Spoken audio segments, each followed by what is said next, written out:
parle un peu de la notion d'une clé majeure, une clé universelle utilisée par tout le monde, que ce soit chez le diable, que ce soit par exemple chez le Seigneur, que ce soit dans les ténèbres, que ce soit à la lumière. Cette clé intervient. C'est simplement, il faut savoir l'utiliser et l'appliquer à beaucoup de choses. La clé dont il s'agit, c'est le jeûne. Le jeûne est une clé majeure qui permet à tout le monde de pouvoir entrer avec le divin. Lorsque tu commences à jeûner, lorsque tu as la notion du jeûne, je dis bien quand tu as la notion du jeûne, tu commences à pouvoir comprendre qui tu es. Ton identité commence à pouvoir être filtrée à cause du jeûne. Nous avons une crise identitaire qui peut être déterminée si nous connaissons la notion du jeûne. Celui qui ne jeûne pas aura toujours une crise identitaire. Il ne saura pas qui il est, d'où il vient, où il va, quelle est son origine. Quelqu'un me comprend? Pourquoi? Parce que certaines personnes ont jeté un dévolu sur votre vie, une saleté, une pourriture, et ils vous ont fouillé avec ce qu'on appelle les œuvres charnelles, qui font qu'elles sont manifestes et toi tu es en bas. Vous voyez un peu? Et ça fait qu'on te comprend, on ne voit pas qui tu es réellement. Mais une personne qui est là, qu'on a jeté ailleurs, qu'on ne comprend pas, elle est sale, mais lorsqu'elle commence à jeûner, sa qualité sort, sa valeur sort. On dit, mais c'est qui c'est là? C'est le jeûne qui a fait. Vous verrez, la faveur de Dieu est rattachée au jeûne. La bénédiction du Seigneur est rattachée au jeûne. Quand on dit il a la faveur, c'est quelqu'un par exemple qui est on peut être similaire aussi au jeûne et prière. Parce que la faveur est très particulière. Elle intervient lorsque tu commences à plaire à Dieu. Il dit bien à Dieu. Je précise, allons-y. La faveur intervient lorsque tu commences à plaire au Père. Je dis ça plutôt comme ça. Comprenez un peu? Pourquoi? Parce qu'aujourd'hui le Fils est venu ici. Il a coulé son sang. Nous avons été rachetés par le sang de Jésus, n'est-ce pas? Tout le monde est libéré et tout le monde est libéré de prison. Amen. De la captivité du diable, du péché. La Bible dit qu'il a dépouillé Satan, il a livré en spectacle. L'acte dont les noms te condamnaient, il a cloué à la croix, dont on est libéré. D'accord? Sauf que on est libéré, mais ce n'est pas évident qu'on ait la faveur. Mais la faveur, ce n'est pas Jésus qui donne la faveur. C'est le Père qui offre la faveur. Mais la liberté, c'est Christ. Son sang nous a libérés. L'œuvre à la croix nous a délivrés. On est libérés. Voilà la nuance qu'il y a beaucoup à la délivrance. Quelqu'un me comprend? Non, quand les chrétiens, on est délivrés. Voici où vous donner un petit secret et que tous les pasteurs, ceux qui ne comprennent pas, qui ne délivrance, comprennent ça. Si je t'en appelle, comprends ça, note ça bien. Et très bien, note ça très bien. C'est un débat qui va guérir ton cœur tout de suite ici. Il n'y a pas de débat dessus. On dit quand tu es chrétien, par exemple, tu n'es pas possédé, ou bien par exemple, voilà, tu es sous l'emprise du diable. On est d'accord ou pas? On a posé la question souvent. Très bien. On dit c'est possible. Et certains disent non, mais quand tu es chrétien, tu peux être chrétien et puis commencer à être encore sous l'emprise du diable. Vous comprenez? Très bien. En vérité, cette emprise du diable que vous voyez là, ce n'est pas qu'un démon est sur lui le possède. C'est certainement, il n'est pas totalement affranchi. Si le mot peut être comme ça. Je prends, nous sommes sortis de prison. Amen. Quand vous lisez le livre de Colossiens chapitre 1, verset 13, il dit que c'est Dieu, le Père, qui nous a délivrés du monde des ténèbres et nous a transportés dans le royaume du Fils de son amour, en qui nous avons, c'est dans celui-là, Jésus Christ, nous avons la rédemption, et le rachat, l'âme et la remission des péchés et le pardon de nos péchés. Ça s'arrête là. Mais regardez, quand vous revenez au 12, vous remontez au verset 12, il y a une condition. Écoutez bien, le même Père qui nous a délivrés, au verset 12, avant qu'il nous délivre, il dit, c'est Dieu qui nous rend capables d'avoir part à l'héritage des saints. C'est-à-dire que c'est lui qui nous donne la faveur. Tu peux être certainement délivré et ne pas avoir la faveur du Seigneur. Maintenant, venons au monde réel où nous sommes aujourd'hui. Tu as fait une bêtise, tu es mineur ou bien tu as fait une connerie, on t'a mis en prison. D'accord? On t'a mis en prison. Quand tu es en prison, tu as forcément un casier judiciaire. Donc, tu te fous en tôle, tu fais 1 an, 2 ans, tu fais 8 ans en prison. Et puis, par la grâce présentielle, on te sort, tu es libéré de prison. Est-ce que tu penses que tu es délivré? Tu n'es plus en prison, c'est vrai. Mais est-ce que tu es affranchi? Pourquoi tu n'es pas affranchi? À cause de ton casier de... Ton casier, je sais qui est ça, lit. Tu vas faire n'importe quel boulot, comment... Ah, ancien prisonnier. Ah, ancien prisonnier. Cependant, tu es libre. Vous comprenez? Je vous ramène un peu à la réalité, hein? Cette image-là. Christ, c'est lui qui nous sort de prison.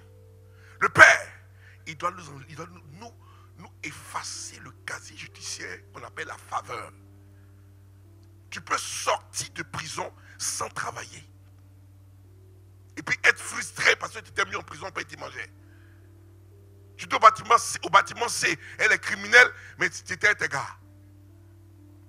Vous mangez ensemble. Vous jouez ensemble. Au basket, vous vous entraînez ensemble. Tu as les muscles, tu es content. Ici, là, personne ne veut être ami à toi parce que tu es un criminel dehors. Et beaucoup de chrétiens ne comprennent pas pourquoi ils sont chrétiens, mais ils tournent en rond. Mais tu es un ancien prisonnier qui a besoin de la faveur du Seigneur. Tu as besoin d'une faveur. La faveur ne t'acquitte pas. Le sang t'acquitte. Mais la faveur te recommande. La faveur t'ouvre le ciel. Les bonnes grâces. Tout marche pour toi. Tu es chrétien, mais tu as problème.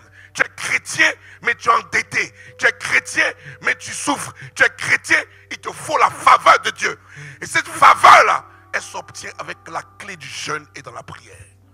Parce que si je ne propose pas ce décor-là, tu ne vas pas comprendre où on va. Non, je paye ma dîme, mais on ne fait rien de ça. Il a dit, cherche la faveur de Dieu. Monte sur la montagne de Sion. Va à la cité céleste. Va faire le culte avec l'assemblée des saints. Et redescends avec la faveur de Dieu. Ce matin, si tu comprends ce message, tu n'as pas de débat à faire avec quelqu'un pour dire, c'est quand les chrétiens m'appellent posséder, que Dieu te bénisse. Frère, c'est là. Faut pas que tu es chrétien et puis mange seulement mange. Ton casier est gâté. Ils vont dire, mais papa, mais quand le casier est gâté, on dit là, dans les ordonnances, nous condamner là, il a effacé ça à la carte. Est-ce que le casier judiciaire, par exemple, définit, on dit tu avais prison, sur un casier judiciaire, on dit tu avais prison. Tu as fait prison, tu sors de la prison, bam, c'est gâté. Quand l'ordonnance que Christ a effacée, c'est les actions que les parents ont fait dans ta vie, que le diable se réclame maître, et que tu dois, toi, petit-fils ou fils, faire. Dieu dit, j'arrête ça sur l'or. C'est fini. Ses parents, on dit, sont morts. Elle est née de nouveau. Elle suivra pas et ses enfants ne suivront rien. Ça, on efface ça. Mais quand elle sort de prison, tu as un olivier sauvage. Tout le monde sait que tu as un olivier sauvage. C'est un Galate. Et tu as été greffé sur un olivier naturel.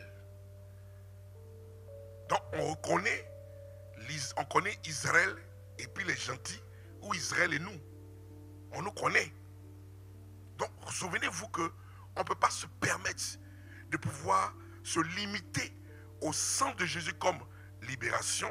Ça, c'est pas limité. Sinon, où est l'Esprit de Dieu? Pourquoi il arrive? Pourquoi il est venu? Pourquoi il dit on l'appelle le consolateur? Pourquoi son nom consolateur? À cause de quoi? Si tu es béni, pourquoi te consoler? Donc toi on te console parce que tu es content pour te consoler. Mais il y a un problème à te consoler. Vous comprenez? On doit te consoler. Parce qu'il y a problème. Christ t'a libéré, mais il dit, restez tranquille. Le consolateur viendra. Il prendra de moi pour témoigner. Il dit, pourquoi de moi? Parce que tout ce qui est au Père m'appartient. C'est pour ça qu'il précise bien, en Jean 16. Il dit, pourquoi il dit de moi? Parce que tout ce que le Père a aussi m'appartient. Jésus qui a pris un corps. Pourquoi Christ a jeûné? Beaucoup n'ont pas compris ça. Pourquoi un monsieur qui est né par l'esprit va faire 40 jours et 40 nuits pour avoir la plénitude de l'esprit? N'avait-il pas déjà cette plénitude parce qu'il est né par l'esprit? Mais pourquoi il va jeûner pour revenir? La structure qui matérialise le modèle de vie, le modèle qu'on doit avoir, c'est la vie de Jésus de Nazareth. Celui-là même qui est né de Dieu, mais qui a dit, je suis homme. Mais étant homme, je montre le modèle, que ça ne suffit pas de pouvoir être né de l'esprit, mais il faut que j'aille montre à mes frères que je dois aller tuer cette chair, contrôler cette chair de jeûne et la prière, pour avoir la faveur du Père, pour opérer comme je vais opérer. Sinon tu ne peux pas. Un monsieur ou une femme qui te dit, jeûner là, c'est dépassé. Il ne faut plus parler à lui. Il n'a qu'à prendre sa route, tu vas prendre ta route. Parce qu'il est en train de te condamner. Il veut que tu demeures dans le contrôle. Il veut te condamner pour que tu puisses souffrir. Ta vie doit être une vie de jeûne. Toujours monter sur la montagne. Recherche la faveur. Et quand je disais tout à l'heure dans Colossiens chapitre 1 verset 12, il dit, c'est lui Dieu qui nous rend capable de voir part à l'héritage des saints où, mais dans la lumière. Dès l'instant où Dieu nous rend capable, c'est-à-dire qu'on a la faveur du Seigneur. Cette faveur qu'on a là, personne ne peut l'enlever. Parce que ça devient une vie. Pourquoi? Parce que Dieu a vu que tu as eu une vie de jeûne et de prière. J'ai enseigné ici dimanche dernier que le jeûne et le jeûne n'est pas seulement de l'abstinence. Ce n'est pas l'abstinence. Je n'ai pas dit que le jeûne... Non, on ne définit pas le jeûne par l'abstinence de nourriture. Voilà un peu ce que je vais dire. On ne le définit pas par ça. Non. Parce que l'abstinence de nourriture est une évidence lorsqu'on va avoir une vie de l'esprit. C'est de l'évidence. C'est comme si on dit les œuvres de la chair sont évidentes. Vous voyez? Tu es obligé, c'est évident parce que ta chair, ça fait ça. C'est évident. Alors le dimanche dernier, je disais, cette clé-là, cette clé que vous voyez là, le diable et ses agents utilisent ça pour contrôler le monde. Pourquoi? Parce qu'il a falsifié, il a vu l'importance du jeûne, donc il a comme ça instruit ça à ses dirigeants, à ses disciples. Mais Jésus aussi nous instruit aussi ce que c'est que le jeûne. Mais beaucoup ont peur de jeûner. Pourquoi l'homme a peur de jeûner? Il y a où de le secret? Le fait que les gens ont peur de jeûner, c'est parce qu'on leur a défini que le jeûne, c'est l'absence de nourriture. Je vais vous recadrer ça. Le jeûne, ce n'est pas l'absence de nourriture. Le jeûne, c'est se rapprocher de Dieu. Quand on dit va jeûner, c'est dire va te rapprocher de Dieu. Voyez un peu. Or, Dieu étant esprit, pour que tu te rapproches, rapproche-toi aussi en esprit. Ne va pas dans la chair voir Dieu, ne va pas dans la nourriture voir Dieu, va sans nourriture voir Dieu. Va, monte sur la montagne sans nourriture. C'est ça qu'il s'agit, monte sans nourriture. Parce que tu vas voir Dieu. Donc rapproche-toi de Dieu sans la nourriture. C'est tout ce que Dieu te demande. Maintenant la prière, pourquoi la prière c'est quoi? Je disais dimanche dernier que la prière c'est la communication avec le divin. Tu ne montes pas devant Dieu sans nourriture et puis tu es muet. Il faut bien que tu parles au Seigneur. Donc on dit jeûne et prière, c'est rapprochement et communication avec le Seigneur. Voilà, jeûne et prière. Ça, c'est dimanche dernier. D'accord? On va rappeler rapidement les clés qu'on a vues. On a parlé de 3 clés. Des clés majeures qui nous poussent à pouvoir jeûner. Des clés, 6 raisons qui nous poussent à jeûner. Il y a 6 raisons. Le premier signe pour te rapprocher de Dieu, pour te pousser à jeûner, c'est de savoir que tu ne pries plus. La télévision, téléphone, ici manger, bavarder, PlayStation, rouler, faire n'importe quoi. Franchement, la prière, tu ne dis plus rien. Quand tu vois que ta vie commence à descendre comme ça, automatiquement commence à jeûner. Rapproche-toi de Dieu et renouvelle tes forces. La Bible dit dans le livre d'Ésaïe 40, verset 31, il dit, ceux qui s'attendent à l'Éternel renouvelleront leur force. Voilà, il faut s'attendre à Jubal. Ceux qui s'attendent à Dieu, si toi tu t'attends à Dieu, c'est pour que tes forces soient renouvelées. Ésaïe 40, 31, ça. Mais ceux qui se confient en l'Éternel renouvelleront leurs forces. Ils prennent le vol comme des aigles. Ils courent et ne se lassent point. Ils mangent et ne se fatiguent. Quoi? Ils marchent et ne se fatiguent point. Reste ça comme ça. Ça, c'est quoi? Quand tu sais que tu en baisses de régime, tu es obligé d'être comme un aigle. Un aigle, lorsqu'il sait que ça ne va plus chez lui, qui commence à perdre son charisme, ou ses qualités, ou ses dons, il se sent vieillissant. Alors il quitte, il sort de sa famille, il quitte ses enfants, et puis ça va se mettre dans le plus haut sommet, la plus haute montagne, et puis il brise son bec, il casse, il brise, il enlève ses plumes, il brise celui, il veut se renouveler, il reste 40 jours, 40 50 jours en hauteur, loin de sa famille, au point où ceux qui mangent, ceux que lui mangeait là, les animaux ont dit, ah, l'aigle est mort, mais tu mens. Il est en train de se renouveler. Dont la fête se fait derrière en bas. C'est pas grave. Il entend que les gens rient de lui. Les gens se moquent de lui. Mais toi, tu es dans la présence de Dieu. Ta soeur se marie. Toi, tu es dans la présence de Dieu. Les gens en papier, tu es dans la présence de Dieu. Les gens en voiture, tu es dans la présence de Dieu. Parce que quand tu vas sortir, oh, Babrou Kataya Chata, quand tu descends de Lyon, quand tu es descendu de la montagne, tu n'es plus quelqu'un d'autre. C'est-à-dire que tu as une version nouvelle que Dieu t'a fabriquée. Il dit, mais ceux qui se confient en l'Éternel, qu'est-ce qu'ils font? Ils renouvellent leur quoi? Leur force. Parce que tu t'en baisses de régime. Renouvelle ta force. Ils ne s'arrêtent pas là. On dit, ils prennent leur vol. En d'autres termes, comme un aigle. Ça, c'est l'image. Et cette métaphore est parfaite parce qu'elle te permet de pouvoir prendre des décisions pour dire, je quitte ma maison. Je quitte mes frères. Je vais quelque part. Je monte sur la montagne. On dit, il quoi? Il court même. Il court au début. 3 jours là. Tu es chaud. Fais les 10 jours là. Fais quoi? Il marche. Il m'a dit, dis à ton peuple, ils prospéreront dans le jeûne et la prière. Dis à mes enfants, ils contrôleront par le jeûne et la prière. Dis à mes enfants, ils abattront par le jeûne et la prière. Ils arracheront par le jeûne et la prière. Ils ruineront par le jeûne et la prière. Ils détruiront sur le passé des choses par le jeûne et la prière. Ils planteront par le jeûne et la prière. Et ils bâtiront par le jeûne et la prière. Tu ne vas pas te lasser de jeûne, tu ne te lasseras pas. Parce que ça fait du bien de monter. Quand tu dis Dieu est là-bas, comment tu vas te lasser? C'est vrai, au départ, tu courais, tu t'es zélé. Mais après, tu marches à cause de la fatigue. Mais malgré ça, tu ne te lasses pas. Tu marches. Il dit quoi? Tu ne te fatigues quoi? Point. Parce qu'en vérité, à un certain niveau du jeûne, tu n'as plus la fatigue. Tu voles comme ça. Tu voles comme ça.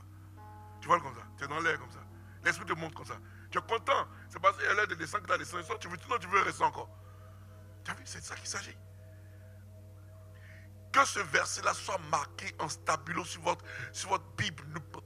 Méditez ça pour que vous sachiez que, par exemple, Isaïe a prophétisé, même comme vous êtes des aigles montants, même l'aigle sait quand ça ne va pas chez lui. L'aigle, il sait. Rien ne va chez toi. Tu tapes, il s'est fermé. Tu es signé un contrat, ça va. On te dit que les choses, ça va et qu'après ça ne va pas. Les choses sont là, après ça ne se concrétise pas. Mais rentre, monte sur la montagne. Deuxième qu'on a dit, c'est quoi? Dis-moi la nomophobie. C'est ceux qui ont peur de se séparer de leur téléphone. Le monde, dans le siècle où nous sommes, nous contrôle par la nouvelle technologie. Il nous contrôle. Il ne faut pas qu'il nous contrôle, mais il faut que nous contrôlons la nouvelle technologie. Mais qu'elle ne nous contrôle pas. Ça ne veut pas dire que le chrétien n'a pas utilisé ça. Parce que Daniel a dit, la connaissance montera, augmentera. Et Dieu aussi, son onction aussi va aussi augmenter. Et la science augmente. Quand il dit la science augmentera, c'est la connaissance. Mais l'onction aussi augmentera. Mais au fil longtemps que tout augmente, ton onction doit augmenter. Et tu contrôles ça. Tu dois préparer un jeûne pour détruire la nomophobie. Le diable a brûlé le cerveau, il a brûlé tout le monde. Quand on a parlé de nomophobie, le diable nous détruit à cause de ça. La troisième clé, on a pris notre clé qui est terrible. Elle va son permis. Elle voit que ça la fatigue. Alors elle prend un jeûne pour ça. Elle prend un jeûne parce que c'est un défi pour elle. Il y a un blocage. Elle brise le mur, elle passe son permis, elle l'a. Ça, c'est quand tu as un problème face à régler, ça ne va pas. Tu as déposé ton dossier, ça ne marche pas. On veut t'affecter, que ça ne va pas. Ta maison ne saute pas. Ton CD n'est pas signé. Rentre en jeûne et prière. Et débloque les événements du ciel. Et on signe ton CD et dit Amen. Maintenant, la clé que j'ai parlé d'aujourd'hui, là, c'est le retard. Le retard. Avant que Dieu te mette le diable te mette en retard, il détruit ton cerveau d'abord. Quand on parle de retard, le diable utilise cette clé-là. Le diable utilise par exemple cet esprit-là pour détruire les enfants de Dieu. Parce que le retard permet que tu puisses te décourager de ta chrétienté, de ta foi. Ta foi est attaquée à cause du retard. Dis-moi, je sais le Seigneur, pourquoi mes autres sont partis, moi je suis là. Pourquoi beaucoup avancent, moi je n'avance pas. Il y a une espèce de retard sur ta vie que tu dois ôter dans le jeûne de la prière. Je disais tout à l'heure par exemple que le retard est une conséquence du manque de jeûne. Lorsque tu as vu que par exemple tu as un retard quelque part, c'est que tu as un problème Tu as un problème de vieillissement. Tu as un problème de vieillissement. Le retard, c'est de la sorcellerie. Retard dans ton travail, partout tu as un retard. Toi, tu es là, tu es le retardateur seulement. Il faut arrêter ça. Lorsque un esprit de retard te prend, c'est accompagné de la sorcellerie. Ils ont provoqué dans le système là-bas de ton esprit, de ta destinée, ils ont posé des charges, ils ont posé des surpoids sur toi, au point où tout ce que tu engages, tu le fais de manière lentement. Les autres prennent l'avance pour tout ça, pour te décourager, pour dire c'est trop lourd, c'est trop compliqué, c'est compliqué. Le retard, le diable met ça sur toi pour ne pas que tu atteignes tes objectifs, qui te découragent. Le diable utilise ça pour décourager les chrétiens. Ne baisse pas les bras. Le jeûne, la prière combat le retard. Regardez Daniel. Daniel que vous voyez là. Daniel, le prophète Daniel. La Bible dit que le retard, il y a eu un retard dans leur vie. Jérémie a prophétisé qu'Israël et Juda devaient être en captivité en Babylone pendant 70 ans. Mais ils ont dépassé 70 ans. Daniel fait ça, mais on dépasse 70 ans. On est déjà libre depuis longtemps. Jérémie dit la vérité. Il a dit jeûner. Il s'est mis à jeûner, comme ça, à prier. La Bible dit le premier jour, il a prié là. Dieu a dit Amen en haut là-bas. Mais qui descendait? Les Perses et les Médès qui bloquaient le retard d'Israël ont bloqué le retard de Daniel. Pourquoi? Parce que Gabriel arrivait. Mais Gabriel n'est pas un combattant. Gabriel n'est pas un archange qui combat. Gabriel, c'est un messager, c'est un gars de la poste céleste. Lui travaille à la poste au ciel. Donc lui, il donne les messages. Quand le postier arrive, il vient, il verse. Mais tu arrives sur ton petit vélo, quand Gabriel a compris, il voit les Perses et Médès. Il passe sur le bloc, il passe sur le bloc, il passe sur le bloc. Tu vas où? Il voit Daniel. Mais laissez-moi, il me voit Daniel. La lettre de Daniel ne descend pas depuis longtemps.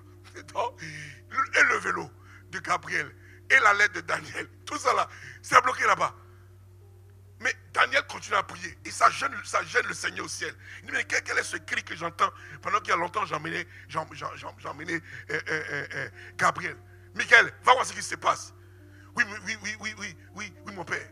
Michael fait fou. Il arrive, il voit le vélo de Daniel qui est tordu, qui est là-bas. Il dit, mais où est Daniel? Où est le postier? Il voit Daniel là-bas, il cause avec les... La Bible dit que au parcours Kalachata, quand tu as la faveur de Dieu, quand les gens arrivent là, on ne demande pas pourquoi tu l'as bloqué. Il a dit, Michael est descendu, il a pris vol. D'abord, il a fait quoi le taureau, il fait ça. Parce que où il s'en va là, il va taper les capes de sol. Il a fait marche arrière comme ça.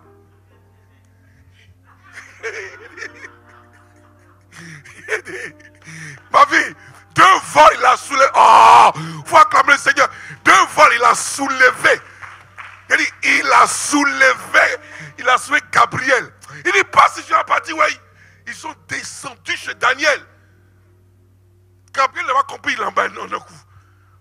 Gabriel dit, qu'est-ce qu'il y a? Pas là, au gars là, parti. Daniel, quand, depuis le premier jour, Dieu t'a dit à Dieu. C'est les gars qui sont là-bas là, qui m'ont retardé. Et c'est pas là quelqu'un. Que le retard là, que ton retard soit arrêté. Il faut qu'on arrête ton retard sur ta vie. Que ton ange vienne foudroyer, lever les paix sur tes ennemis. Les génies de ton pays là, de ta ville, les sorciers de ton village, les génies de ta ville, bloquent ton mariage, bloquent ton épanouissement, bloquent tes affaires. Mais je ne prie bien, enlève ça. La 5e clé là. Lorsque Jésus est parti à Gethsémane, il a pris qui? Pierre, Jean et Jacques. Ils sont allés à la montagne de Gethsémane. Il dit, asseyez-vous ici. Moi, je vais aller prier. Il est parti prier, ils viennent, ils sont en train de dormir. Il vient, il est fâché. Il dit, vous n'avez pas pu prier une heure avec moi-même. Il dit, veillez et priez. Il dit, veillez et priez. Il dit, le temps est proche. Hein. Le Fils de l'homme va être enlevé. La chair est quoi? Est faible. Et l'esprit est disposé.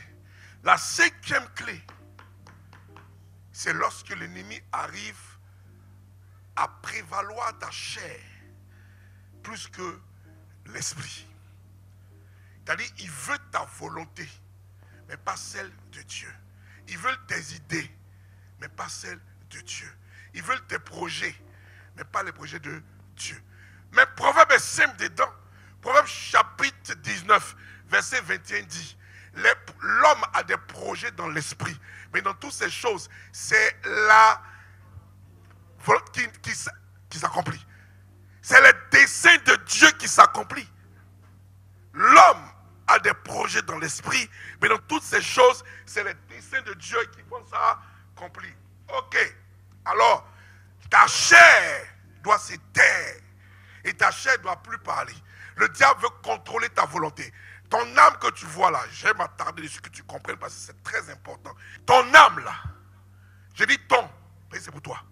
Ce n'est pas l'âme de Dieu, c'est ton âme. C'est la chose qui est côtoyée par Dieu et par Satan. Satan n'a rien à voir avec ton corps, quand bien même qu'il veut ton corps pour contrôler, mais ton corps l'importe peu.